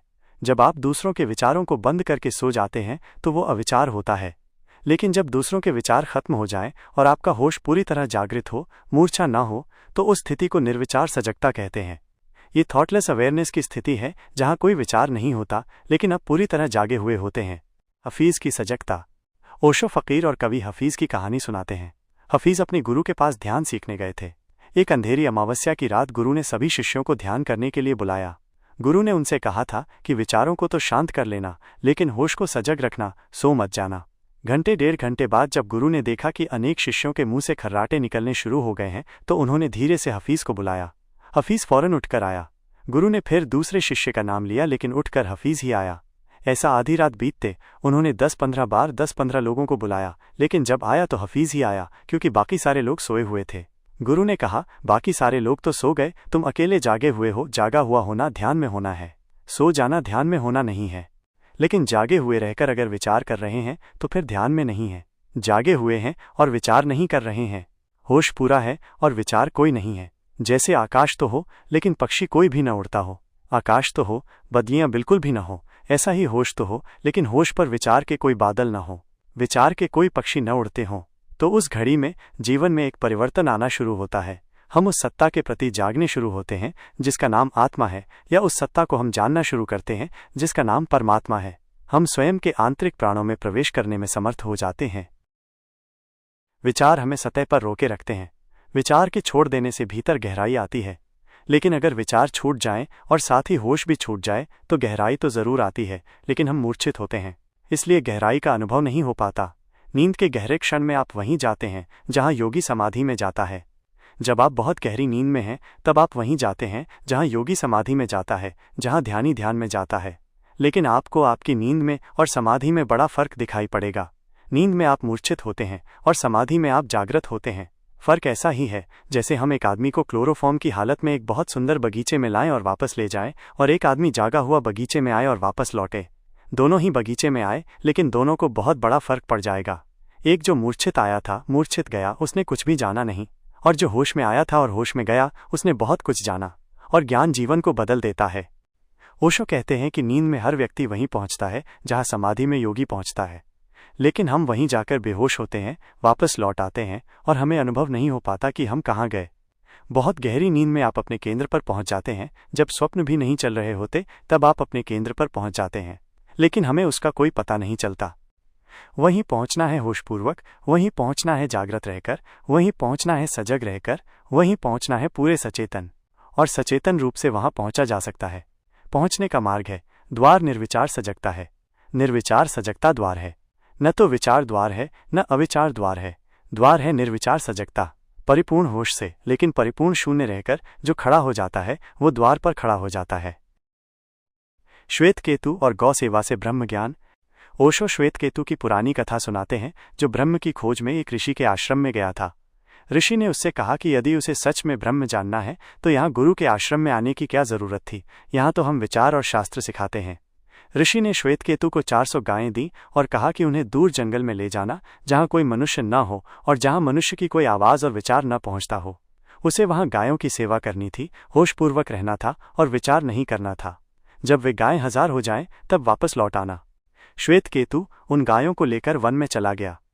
शुरू में पुराने विचार मन को आते रहे होंगे, लेकिन यदि विचार को नया भोजन ना मिले तो पुराने विचार बहुत जल्दी घिसपिट कर नष्ट हो जाते हैं। वो युवक वहां नए विचारों का पोषण नहीं किया। वो चुपचाप था। काम ऐसा था जिसमें बहुत विचार की जरूरत ना थी। गायों की सेवा करता, तारे देखता, सूरज देखता, झरनों पर नहाता, सो जाता। धीरे धीरे उसके विचार शांत हो गए, विलीन हो गए, लेकिन बोध पूरा था। वो काम करता था, सजग था, 24 घंटे जागा हुआ था, अपना होश रखता था। कितने वर्ष बीत गए उसे कुछ पता नहीं। जब गायें 1000 हो गईं, कहानी कहती है कि वह तो संख्या ही भूल गया था, क्योंकि जो विचार भूल गया उसे संख्या कैसे याद रहेगी। उन गायों ने इकट्ठे होकर कहा, श्वेत केतु, अब तो हम 1000 हो गए, अब हमें वापस ले चलो। जब वे 1000 गायें दूर ही गांव के बाहर आने लगीं और उनकी काठ की घंटियां बजने लगीं तो सारे गांव में खबर फैल गई। आश्रम के गुरु ने कहा, 1001 गायें लौट रही हैं। उन्होंने समझाया कि जो उनके बीच लौट रहा है श्वेत केतु, वो अब मनुष्य कहाँ रहा, अब वो भी गायों जैसा ही सरल और शांत हो गया है। गुरु ने अपने शिष्यों को कहा, देखते हो ब्रह्मज्ञानी कैसा होता है, वो ब्रह्म को पाकर लौट रहा है। शिष्यों ने पूछा, इसको ब्रह्म किसने सिखाया होगा? गुरु ने कहा, ब्रह्म क्या कभी सिखाया जाता है? जो सिखाया जा सकता है वह ब्रह्म नहीं हो सकता। जो सिखाया जा सकता है वो सत्य नहीं हो सकता। ये सीख कर नहीं लौट रहा है, ये जानकर लौट रहा है। सीखना दूसरों से होता है, जानना स्वयं होता है। इसने खुद अपने प्राण उघाड़े और जाना। श्वेत केतु ने गुरु के पैर छुए और धन्यवाद दिया। गुरु ने कहा, मुझे किस बात का धन्यवाद देते हो, क्योंकि जाना तो तुमने है। श्वेत केतु ने कहा, आपने मुझे ब्रह्म के बाबत कुछ न बताकर जो कृपा की उसका धन्यवाद देता हूँ, क्योंकि अगर ब्रह्म के संबंध में जान लेता तो शायद ब्रह्म को जानना संभव नहीं हो पाता। सब जानना जब छूटा तब मैंने जो जाना वही ब्रह्म है। जो सब जानने से मुक्त हो जाता है तब जो अनुभव होता है वही सत्य है। श्वेत केतु ने जागकर और शून्य होकर सत्य को जाना, और अब तक जगत में जिन्होंने भी जाना है उन्होंने जागकर और शून्य होकर जाना है। भीतर परिपूर्ण सजग ज्योति जलती रहे विवेक की, और विचार का धुआं बिल्कुल ना हो। विचार का धुआं न हो और विवेक की ज्योति हो तो जो जाना जाएगा वही सत्य है। उसे जानने को न तो विचार है और न अविचार। इसलिए न तो विचार को संग्रह करना है जैसा पंडित करता है, न विचार को मूर्छित करना है जैसा बहुत से तथाकथित साधु और सन्यासी करते हैं। विचार को जाने देना है और विवेक को आने देना है। विवेक हमारा स्वरूप है। विचार हम पर आक्रमण है बाहर का, विचार विजातीय है, फॉरेन है। विवेक हमारा स्वरूप है। विवेक जागना चाहिए और विचार जाना चाहिए, तभी आप द्वार पर पहुंच जाएंगे। ओशो ने चर्चा को 4 हिस्सों में रखा है: आकांक्षा, मार्ग, द्वार और प्रवेश। द्वार है, विचार शून्य हो और सजगता पूर्ण हो, होश पूरा हो और विचार कोई न रह जाए तो आप द्वार पर खड़े हो गए। प्रवेश उपलब्धि नहीं। ओशो कहते हैं कि परमात्मा में कभी पूरा पहुंचना नहीं होता, दरअसल प्रवेश ही पहुंचना है। लोग कहें कि हम परमात्मा को पा लिए हैं तो ये गलती होगी। पा लेने का अर्थ हुआ कि परमात्मा कोई छोटी सीमित चीज है जो आपने पा ली। कोई सागर कभी पाता है, सागर में कूदता भर है, प्रवेश भर करता है। सागर को पाया नहीं जा सकता, परमात्मा को कभी पाया नहीं जा सकता, उसको कभी पॉजेस नहीं किया जा सकता। इसलिए परमात्मा में प्रवेश ही होता है, परमात्मा पर कभी अधिकार नहीं होता।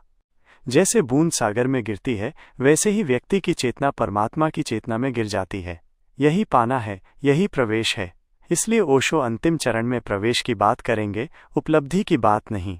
उपलब्धि का अर्थ बहुत छोटा होता है, चीजें पाई जा सकती हैं, परमात्मा में तो केवल प्रवेश होता है। कोई प्रेम को कभी नहीं पाता, प्रेम में प्रवेश करता है, और कितना ही प्रवेश करता जाए, प्रेम की और नई नई दिशाएं खुलती चली जाती हैं। परमात्मा में कोई कितना ही प्रवेश करता जाए, तब भी पाता है कि जो प्रवेश किया वो कम, जो शेष है वो बहुत ज्यादा है। इसी अर्थ में परमात्मा अनंत है।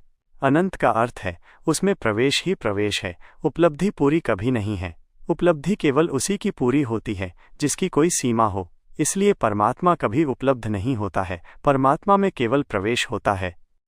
ओशो कहते हैं कि आज उन्होंने जो कहा है वो निर्विचार सजगता, थॉटलेस अवेयरनेस या कॉन्टेंटलेस कॉन्शियसनेस है। कोई कॉन्टेंट ना हो, कोई विचार ना हो, मात्र चेतना रह जाए, ये द्वार है। निर्विचार सजगता का ये विचार कितना मुक्त कर देने वाला है ना? यदि हाँ, तो इस वीडियो को लाइक जरूर करें, अपने अनुभव और विचार साझा करें। भाग 4, प्रवेश, अखंड बोध से जीवन का नव जन्म। ओशो अपने अंतिम प्रवचन में सत्य और परमात्मा के प्रेम के संबंध में कुछ बीज बोने की चेष्टा करते हैं ताकि भीतर कोई प्यास जग जाए, कोई असंतोष पैदा हो जाए। वे संतोष के लिए नहीं बल्कि असंतोष पैदा करने का प्रयास करते हैं ताकि आप परमात्मा के लिए अशांत हो जाएं। एक लपट, एक आग की भांति भीतर कोई अभीप्सा चलने लगे। जो असंतुष्ट होता है वो कभी संतुष्ट भी हो जाता है, लेकिन जो कभी असंतुष्ट ही नहीं होता उसके संतोष के द्वार सदा के लिए बंद हैं। और जो प्यासा होता है उसे कभी पानी भी मिल जाता है, और जो प्यासा ही नहीं होता वो पानी से सदा को वंचित रह जाता है। 4.1 ध्यान और सजगता का सतत अभ्यास। इन 4 दिनों में ओशो ने प्यास, मार्ग, न विश्वास न अविश्वास बल्कि स्वतंत्र चित्त, और द्वार, न विचार से न अविचार से बल्कि निर्विचार सजगता से के संबंध में बात की है। आज वे प्रवेश के संबंध में बात करते हैं। ये प्रवेश का सबसे पवित्रतम क्षेत्र है जहां हम प्रभु के निकट पहुंचना चाहते हैं। इसे शांति और सरलता से समझने की जरूरत है। जैसा उन्होंने कल कहा था, सजगता हो और विचार न हो, यही साधना है। सामान्यतः या तो विचार होते हैं, सजगता नहीं होती, या विचार नहीं होते हैं तो फिर मूर्छा हो जाती है। इन दोनों स्थितियों के बाहर उठना जरूरी है, और जो बाहर उठ सकता है वही ध्यान को पाता है। सम्यक प्रयोग जीवन के भीतर जागरण लाने का क्या हो? ओशो कहते हैं कि राम नाम का जप करने, मालाएं जपने या शास्त्रों को पढ़ने से कुछ भी नहीं होगा। अपने को मूर्छित या बेहोश करने से भी कुछ नहीं होगा। होता है जीवन की समस्त क्रियाओं के प्रति सतत जागरूकता लाने से। ओशो दोहराते हैं कि जिस ओर हमारा ध्यान जाता है उसी ओर हम जाग जाते हैं। यदि ध्यान की धारा जीवन के समस्त क्षणों में जाग जाए तो हमें आत्मबोध पैदा हो जाता है। यदि खंडित रूप से ध्यान की धारा किसी तरफ जगे तो हमें परबोध, दूसरों का बोध होता है। यदि अखंड रूप से ध्यान की धारा जग जाए तो हमें स्वयं बोध हो जाता है। तो जापान के तलवारबाज और होश की कला। ओशो जापान के तलवार चलाने वाले विद्यालयों का उदाहरण देते हैं जिन्हें हाउस ऑफ गॉड या ईश्वर का घर कहा जाता था। ये सुनकर हैरानी होती है, लेकिन ओशो कहते हैं कि यदि कोई तलवार चलाना ठीक से सीख जाए तो ईश्वर के घर के करीब पहुंच जाता है। ऐसा इसलिए क्योंकि तलवार चलाने वाले को बहुत होश रखना पड़ता है, और यदि होश पूरा जग जाए तो तलवार चलानी भी आ जाती है और ईश्वर की तरफ पहुंचने का रास्ता भी बन जाता है।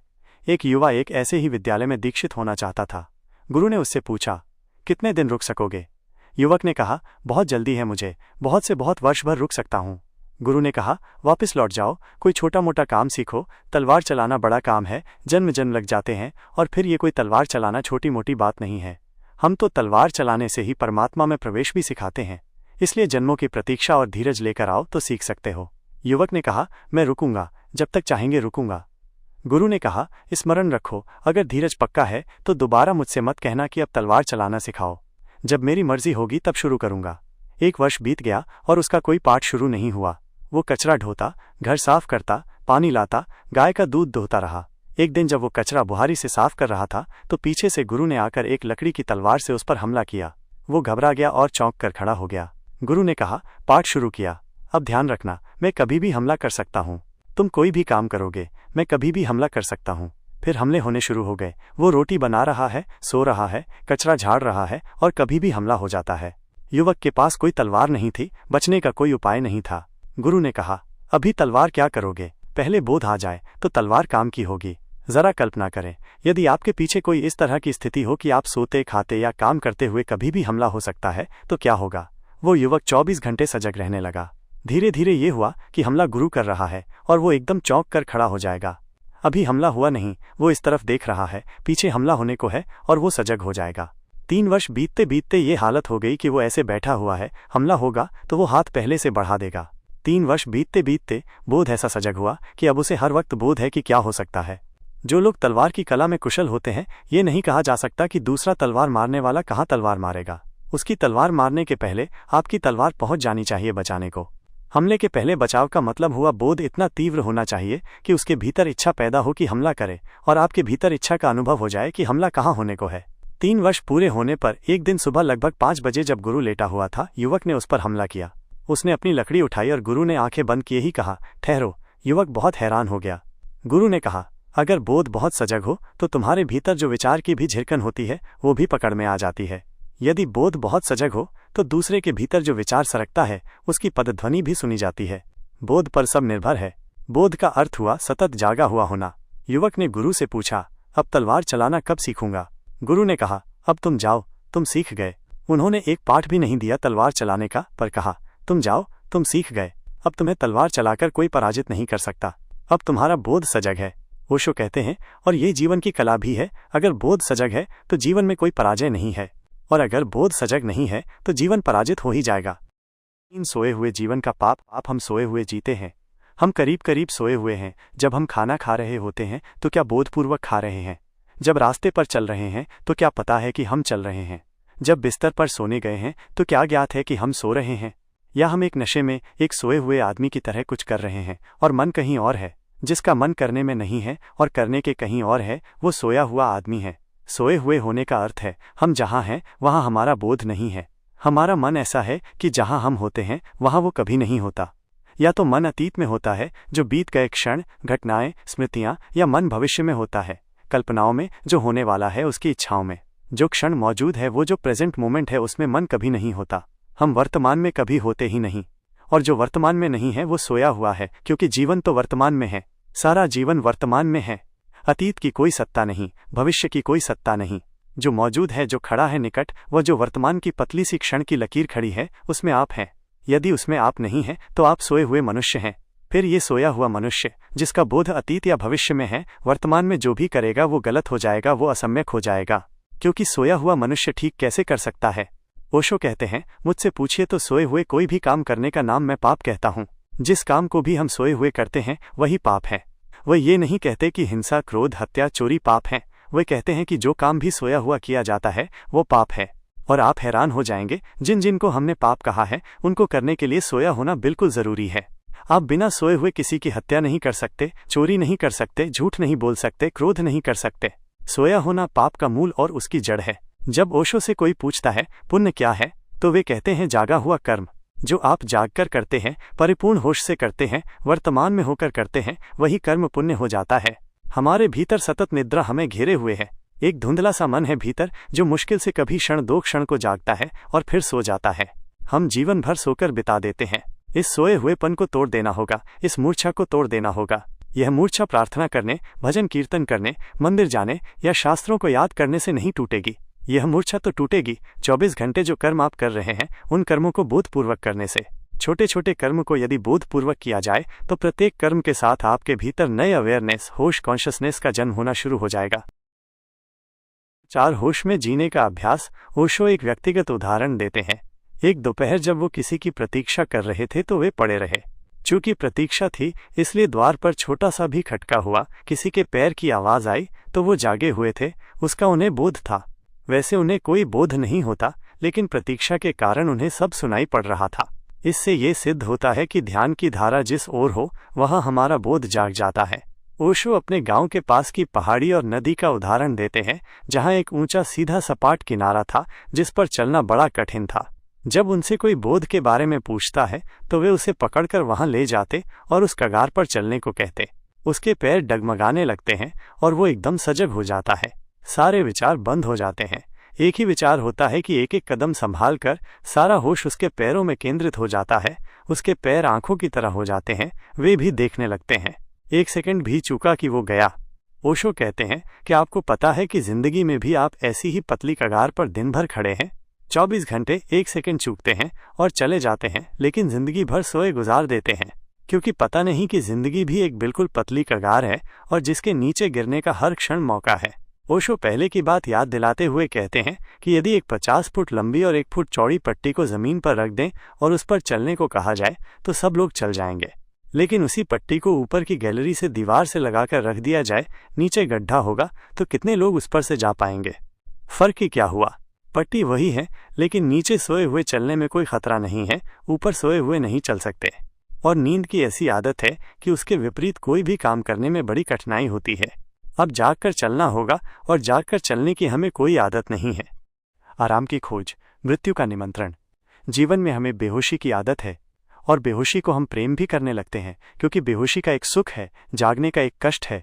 बेहोशी का सुख ये है कि जीवन भूल जाता है। हम जीवन को भूलने के सब तरह के उपाय करते हैं, नाटक देखते हैं, संगीत सुनते हैं, फिल्में देखते हैं, शराब पीते हैं, ये सब का सब भूलने का उपाय है। अधिकतम लोग सोना पसंद करते हैं जागने की बजाय। अधिकतम लोग भूलना पसंद करते हैं होश की बजाय। दरअसल अधिकतम लोग मरना पसंद करते हैं जीने की बजाय। यदि आप बहुत गहरे में देखेंगे तो आपके सोने की जो प्रवृत्ति है कि सोए रहें, कोई तकलीफ ना हो, कोई बेचैनी ना हो, वो इसलिए है क्योंकि बेचैनी जगाती है, तकलीफ जगाती है, दुख जगाता है। इसलिए आप सुख को खोजते हैं क्योंकि सुख में नींद हो सकती है। कंफर्ट की जो खोज है, सुख की जो खोज है, वो नींद की खोज है। इसे समझ लेना चाहिए कि जितना आप सुख खोज रहे हैं, किस लिए खोज रहे हैं, क्योंकि सुख में ज़्यादा जागने की ज़रूरत नहीं रहती। और यही वजह है कि जो लोग सामान्यतः सुख में रहते हैं उनके भीतर कोई प्रज्ञा, कोई विवेक कभी नहीं जागता। जीवन में प्रज्ञा और विवेक का जन्म दुख में होता है, सफरिंग में होता है। क्योंकि सफरिंग में आप सोए नहीं रह सकते, जागना पड़ेगा, होश रखना पड़ेगा। पीड़ा जगाती है और आराम सुलाता है। हमारी सबकी खोज आराम की खोज है। आराम की खोज अगर ठीक से समझें तो जागने के विरोध में है। हम सोए होने के पक्ष में हैं, और जो आदमी सोए होने के पक्ष में है उसका तार्किक अंत है कि वो आदमी मरने के पक्ष में है, क्योंकि मृत्यु तो बिल्कुल सो जाना है। जीवन को तो वही उपलब्ध होगा जो जागरण के पक्ष में हो। अखंड तपस्या, 24 घंटे सजगता। इसलिए जो ओशो ने पहले दिन कहा था कि हमारी जिंदगी मृत्यु की तरह है, ये इसीलिए है कि हम सोए हुए हैं। अगर आप जीवन को जानना चाहते हैं तो जागना होगा, और जागने के लिए ऐसा नहीं है कि कभी मंदिर चले जाएं, आधा घड़ी को जाग जाएं। जागना होगा 24 घंटे, इसलिए तपस्या अखंड है।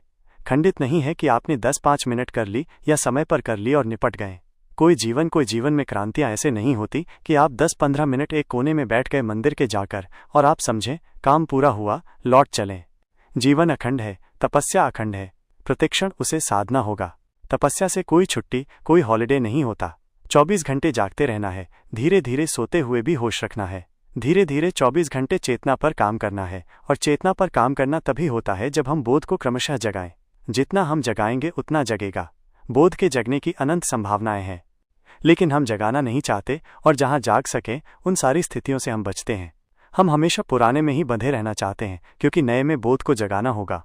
हम हमेशा पुराने लोगों से ही घिरे रहना चाहते हैं, पुरानी स्थितियों को ही पकड़े रहते हैं, पुरानी आदतों में जकड़े रहते हैं, क्योंकि आदतें मुर्दा हो जाती हैं और आदमी उन्हें सोए हुए करने लगता है।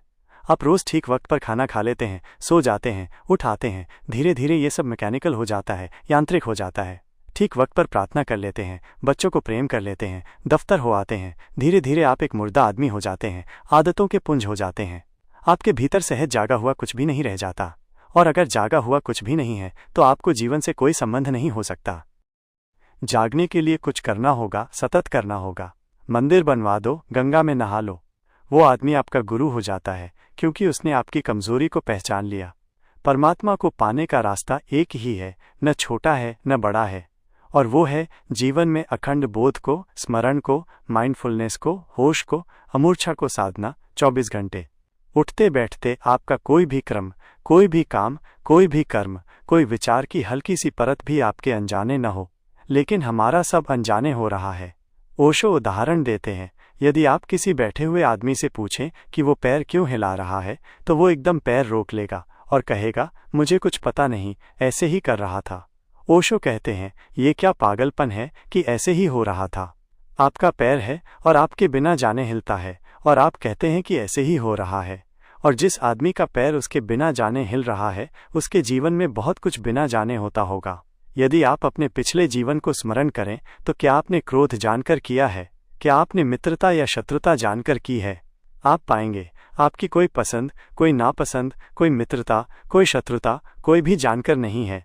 आप बिल्कुल वैसे ही हैं जैसे एक आदमी कुर्सी पर बैठकर पैर हिला रहा है, ऐसे ही जिंदगी भर पैर हिलाते रहते हैं। ये सारे काम आपके बिल्कुल अनजाने में हो रहे हैं। यदि कोई पकड़कर जोर से पूछे, आप अपने एक भी काम का ठीक ठीक अकाउंट नहीं दे सकते कि ये मैंने क्यों किया, क्योंकि आपने जानकर ही नहीं किया। आपसे हुआ है, आपने किया नहीं है। 4.7 बुध गुरजेफ और होश की क्रांति बुध एक गांव के करीब से निकले और कुछ लोगों ने उन्हें गालियां दी, अपमान किया। बुद्ध ने कहा, मित्रों, मैं जाऊं, मुझे दूसरे गांव जल्दी पहुंच। दूसरी गाली यहां से निकल गई।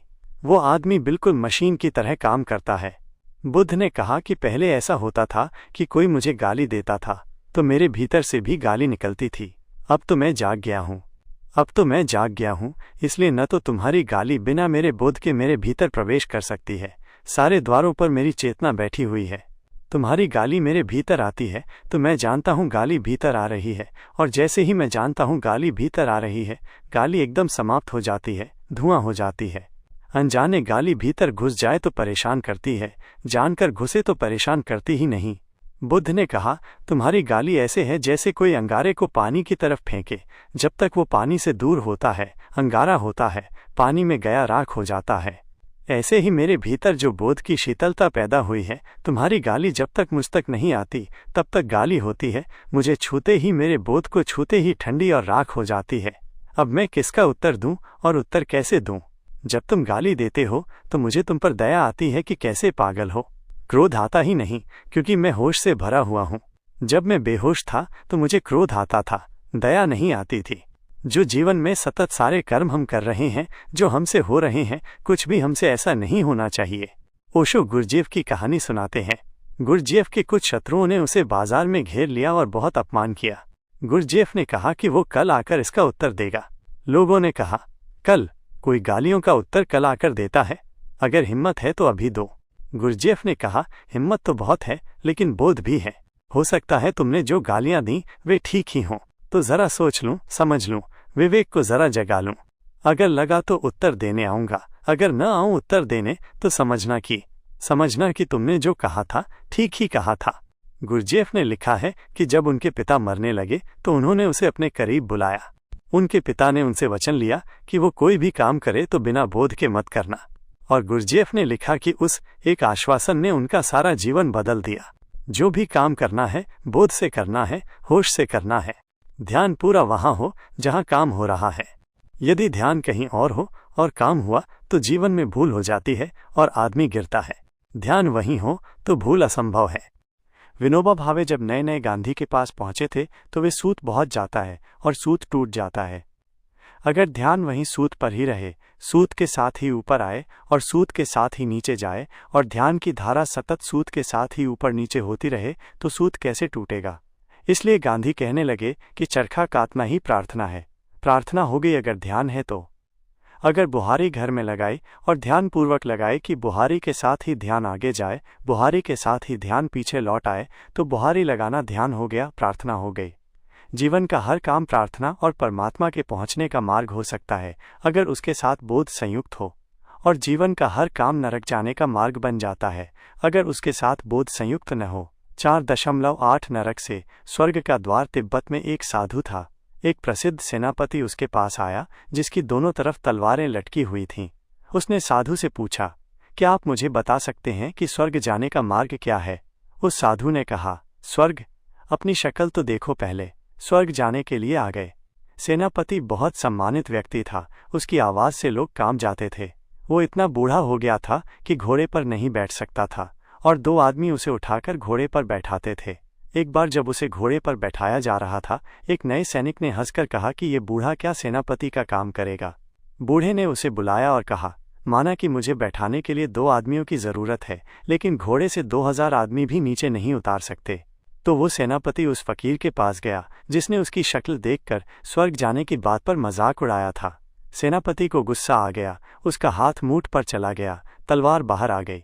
फे 9-300। वो आदमी बोध खो दिया था, क्रोध से उत्तप्त हो गया था, मूर्छा पकड़ गई थी, तलवार बाहर निकल आई। ये बिल्कुल मैकेनिकल एक्ट था। वो तो रोज का ढूंढा था तलवार बाहर निकालने का। जैसे ही फकीर ने कहा, नरक का द्वार खोल लिया, वो समझा, अरे उत्तर दिया गया है जो मैंने पूछा था। होश वापस लौट आया, तलवार वापस म्यान में चली गई। उस फकीर ने कहा कि यही स्वर्ग जाने का रास्ता है। 4.9 आत्मा और शरीर का अलगाव। होश जीवन में जो भी हो बोधपूर्वक हो। जीवन में कुछ भी अबोधपूर्वक और अज्ञानपूर्वक न हो तो क्या होगा? तो ये होगा कि 24 घंटे आपको अपने शरीर के भीतर एक ज्योति शिखा, एक विवेक की ज्योति अलग अनुभव होने लगेगी। क्रमशः आप अनुभव करेंगे, मैं अलग हूँ। शरीर आपको खोल की तरह मालूम होने लगेगा। जैसे हम इस भवन में बैठे हुए हैं तो हमें ऐसा तो नहीं मालूम पड़ता कि हम भवन हैं, हमें मालूम पड़ता है कि हम भवन में हैं। अगर बोध आपके भीतर जागेगा तो आपको लगेगा मैं शरीर में हूँ, ये बिल्कुल साफ दिखेगा। दीवारें शरीर की अलग और आप भीतर अलग मालूम होने लगेंगे। जैसे कच्चा नारियल होता है तो उसकी अंदर की गिरी उसके खोल से जुड़ी और चिपकी होती है, और फिर पक्का नारियल होता है, उसकी गिरी और खोल अलग हो जाते हैं। 02। शेख फरीद ने कहा, देख, एक तरह के आदमी इस तरह के होते हैं।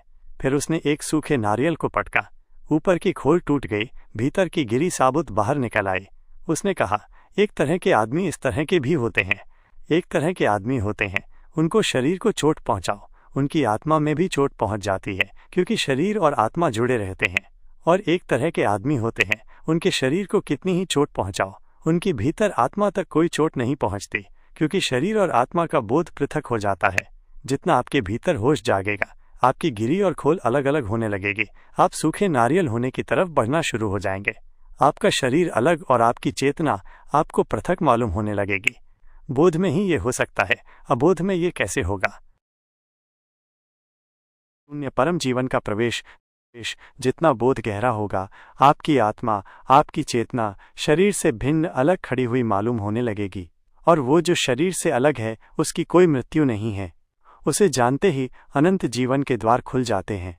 और वो जो शरीर से पृथक है, वो जो शरीर से भिन्न है, वो जो शरीर में है लेकिन शरीर ही नहीं है, वो जो शरीर के वस्त्रों को पहने हुए है लेकिन शरीर से अलग है, उसकी यात्रा बड़ी अलग है। शरीर का जन्म होता है, शरीर की मृत्यु होती है, उसका न कोई जन्म जाता है। यह चारों तरफ फैला हुआ विस्तार ही ब्रह्म हो जाता है। ब्रह्म और परमात्मा और संसार और जगत अलग अलग बातें नहीं हैं। इसी सत्य को देखने के 2 ढंग हैं। अज्ञान में, अबोध में जो दिखाई पड़ता है वो संसार है। बोध में, सचेतन में जो दिखाई पड़ता है वही परमात्मा है। और उस क्षण और उस घड़ी में आपके भीतर जो क्रांति और नया जन्म होता है वो आपको अपने मैं से मुक्त कर देता है। आपका मैं भाव चला जाता है और परमात्मा भाव प्रविष्ट हो जाता है। आपको तब ऐसा नहीं लगता कि मैं हूँ, तब आपको लगता है हूँ, और मैं शून्य हो जाता है। होना मात्र शेष रह जाता है। आपको लगता है कि है, सत्ता है, लेकिन वो मैं विलीन हो जाता है। वो मैं तो शरीर के साथ जुड़े होने की वजह से पैदा होता है। वो तो शरीर के साथ एक होने की भ्रांति थी कि लगता था कि मैं हूँ। जैसे ही शरीर से अलग आपका संबंध हुआ, मैं गया, मैं की ही मृत्यु होती थी। जब मैं ही चला गया तो मृत्यु किसकी होगी? जो सत्य को जानता है वो मरने के पहले मर जाता है, और इसलिए उसका मरना मुश्किल हो जाता है। लाओ त्सु ने कहा है, तारांकन धन्य हैं वे लोग जो मरने के पहले मर जाते हैं, क्योंकि उनकी कोई मृत्यु नहीं होगी। वे जरूर लगेगा कि मेरी बात कठिन है, लेकिन ओशो कहते हैं कि जीवन में कुछ भी नहीं हो सकता जो मूल्यवान हो और कठिन न हो। ये सोचना कि ये सामान्य मनुष्य की हैसियत के बाहर है, बिल्कुल गलत है।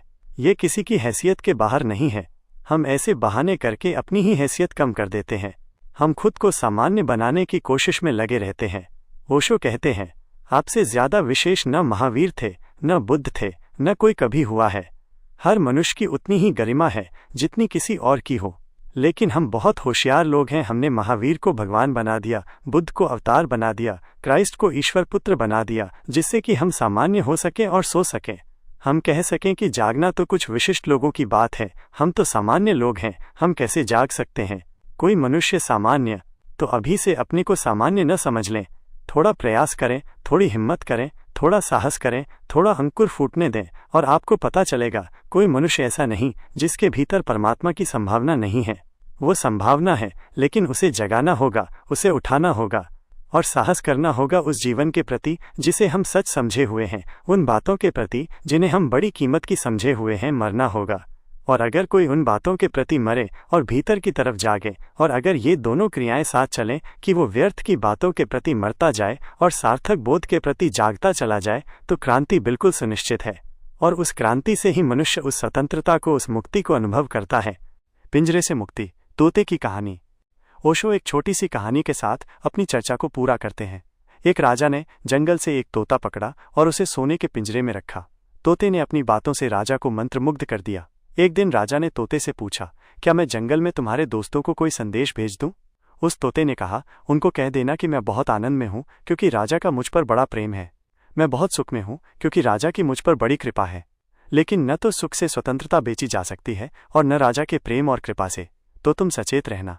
उसने कहा, मेरे मित्रों को कह देना कि मैं सुख में हूं, राजा की बड़ी कृपा है, सब तरह से व्यवस्था है, सुविधा है, राजा का बड़ा प्रेम है, लेकिन किसी भी कीमत। पिंजरा तो बहुत सुंदर है, सोने का है, लेकिन आकाश के मुकाबले तो उसे नहीं चुना जा सकता, तुम जरा सावधान रहना। ये सुनते ही एक एक तोता वृक्ष से नीचे गिरने लगा, जैसे अचानक मृत्यु हो गई। हजारों तोते नीचे गिर गए और उनके ढेर लग गए। राजा बहुत घबरा गया, लौटकर आया और अपने तोते से कहा, तूने ये क्या पागलपन किया? ये कैसा संदेश भेजा? ये कैसे अपशकुन भरे शब्द थे कि मैंने जैसे ही कहा, हजारों लाखों तोते गिरने लगे वृक्ष से और मर गए। जैसे ही राजा ने ये कहा, देखा कि तोता तड़फड़ाया और मर गया। वो वहीं मर गया, उस पिंजरे के भीतर। राजा बोला, मैं भी कैसा पागल हूं, मैंने ये खबर आकर इसको फिर सुना दी, ये भी मर गया। राजा ने सोचा कि उसका शाही सम्मान से विदा हो और बहुत बड़े सम्मान की व्यवस्था की गई। पिंजरा खोला गया, उसे बहुत अच्छे वस्त्रों में रखा गया। लेकिन लोग अंतिम संदेश, मृत्यु से जीवन की मुक्ति, ओशो कहते हैं कि यही संदेश है। और आज अंतिम विदा में वे यही कहना चाहते हैं, मुर्दे की भांति हो जाओ तो जीवन मिल जाएगा। वे कहते हैं कि उनकी बातों को प्रेम और शांति से सुना गया है, भले ही उनसे बेचैनी, परेशानी या क्रोध आया हो या धारणाओं को चोट पहुंची हो। वे श्रोताओं के प्रेम के लिए कृतज्ञ हैं। अंत में ओशो यही कहते हैं कि अगर सच में जीवन को पाना हो तो मरना सीख लेना होगा। और जो मर जाता है उसका पिंजरा खुल जाता है और उसे जीवन और स्वतंत्रता और आकाश की मुक्ति उपलब्ध हो जाती है। ईश्वर करे ऐसी मुक्ति प्रत्येक को उपलब्ध हो। वो प्रत्येक के भीतर है, प्रत्येक का अधिकार है, प्रत्येक की क्षमता है। यदि हमने प्रयास किया, चेष्टा की, सजग हुए तो उसे पाया जा सकता है। ओशो कामना करते हैं कि परमात्मा ये मौका सबको दे और ये खोज हमें अपने सबसे गहरे स्वरूप परमात्मा तक ले जाती है।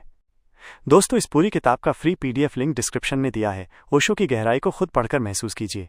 अगर इस बुक समरी ने आपके दिल को छुआ हो तो वीडियो को लाइक ज़रूर कीजिए। अपने विचार और अनुभव हमें कमेंट्स में बताइए और ऐसे ही प्रेरणादायक वीडियो के लिए चैनल को सब्सक्राइब करना मत भूलिए। आपका दिल की गहराइयों से धन्यवाद।